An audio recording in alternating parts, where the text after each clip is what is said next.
हिंदी प्रेमी YouTube channel में आप सभी का हार्दिक स्वागत अभिनंदन। आज की इस कड़ी में हम सभी हिंदी निबंध विद्या के प्रकार के बारे में जानने वाले हैं। डॉक्टर गणपति चंद्र गुप्त ने हिंदी निबंध विद्या को 5 भागों में बांटा है। पहला विचारात्मक निबंध, दूसरा भावात्मक निबंध, तीसरा वर्णनात्मक निबंध, चौथा विवरणात्मक निबंध और पांचवा आत्मपरक निबंध।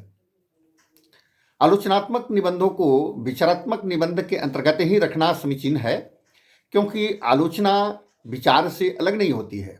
इसी प्रकार वैयक्तिक संस्मरणात्मक एवं हास्य व्यंग्यात्मक निबंधों को भी भावात्मक निबंध के अंतर्गत ही समाविष्ट किया जा सकता है।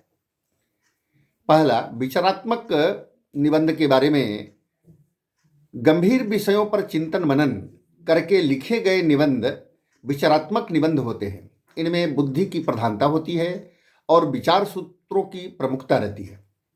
लेखक का हृदय पक्ष दबा रहता है तथा बुद्धि पक्ष की प्रबलता इन निबंधों में दिखाई पड़ती है। निबंधों में विचारों की एक श्रृंखला रहती है और सारे विचार पूर्व पर संबंध से एक सूत्र से जुड़े रहते हैं।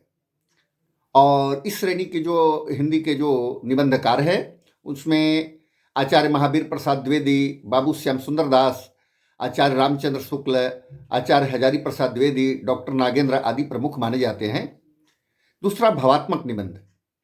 भावात्मक निबंधों में भाव पक्ष अर्थात हृदय पक्ष की प्रधानता होती है। भावात्मक निबंध लेखक की संवेदनशीलता को व्यक्त करता है। हिंदी में लिखे गए वे निबंध जिनमें वैयक्तिक स्पर्श है, संस्मरणात्मक तथ्य दिए गए हैं अथवा जिनमें हास्य व्यंग की प्रधानता है, उनको इस श्रेणी का निबंध माना जाता है।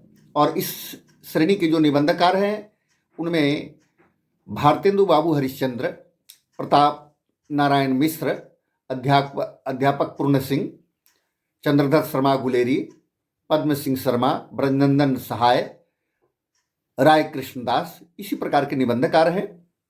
तीसरा वर्णनात्मक निबंध।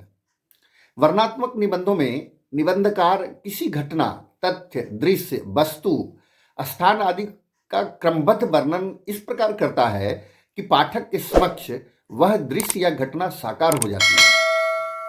वर्णनात्मक निबंधों में बौद्धिकता एवं भावुकता का सामंजस्य रहता है, भाषा सरल एवं सुबोध रहती है तथा लेखक का ध्यान तथ्य निरूपण पर अधिक रहता है। और इस श्रेणी के जो निबंधकार हैं उनमें बालकृष्ण भट्ट, बाबू गुलाब राय, कन्हैयालाल मिश्र प्रभाकर एवं राम वृक्ष बेनीपुरी इसी श्रेणी के निबंधकार माने जाते हैं। चौथा वर्णनात्मक निबंध। विवरणात्मक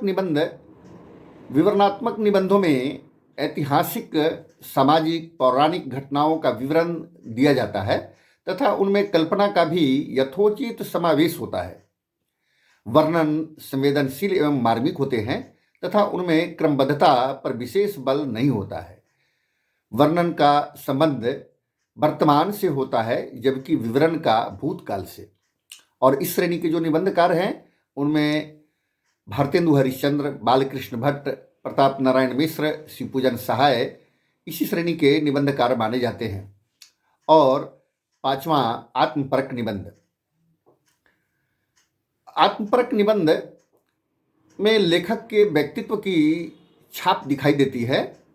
यद्यपि आत्मपरक निबंधों में लेखक का व्यक्तित्व पूरी तरह से उभर कर सामने आता है। वर्तमान युग में लिखे जाने वाले ललित निबंध भी आत्मपरक निबंधों के कोटि में आते हैं। ललित निबंधों में लालित्य का समावेश भाषा, विषय वस्तु, शैली, शिल्प में किया जाता है। और इस श्रेणी के जो निबंधकार हैं आचार्य हजारी प्रसाद द्विवेदी, विद्यानिवास मिश्र, कुबेरनाथ राय, ये हिंदी के ललित निबंधकार के रूप में माने जाते हैं। तो आज की कड़ी में ये निबंधों के प्रकार के बारे में हम सभी ने जाना है। आज के लिए इतना ही। शेष आगे की कड़ी में बहुत बहुत धन्यवाद, आभार।